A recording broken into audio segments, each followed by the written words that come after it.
2022 оны эрүүл мэндийн сайдын А0 нэгдүгээр тушаалын дагуу 18-аас дээш насны иргэдийг 4-р тунд хамруулж эхэлсэн. Өрхийн эмнэлэгт бол өдөрт дунджаар 20-аас 30 зарим байгууллагуудаар хийгдэж байгаа. Иргэдийн идэвхтэй хамрагдалт бол идэвхтэй байна. Өнөөдрийн байдлаар өглөө 8 цагаас хойш 28 хүнд 4-р тун хийж байна. Бас 3-р тундаа нөхөн хамрагдаж байгаа хүмүүс. 4-р тунд ямар хүмүүс хамрагдах вэ гэхээр 3-р тундаа хамрагдаад 3 сар болсон. Мөн 3 дахь тунд хамрагдаад ковидоор өвдсөн хүмүүс 21 хоноод 2010 онд төрсэн 12 нас хүрч байгаа хүүхдүүд коронавирус талбарын эсрэг 1-р тундаа хамрагдахаар болж байгаа.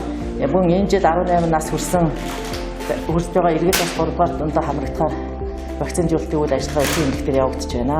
Иргэд өрхийн эмнэлэгт ирснээр вакцинжуулалтын өрхийн эмчийн үзлэгт хамрагдаад эсрэг залт байхгүй бол дараагийнхаа 4-р тундаа болон 3-р тундаа шаардлагатай вакциндаа хамрагдаж байгаа. Вакцинд бол Sinopharm үйлдвэрийн Vericel, Америкийн Pfizer вакцинууд өрхийн эмнэлэгтэр байгаа.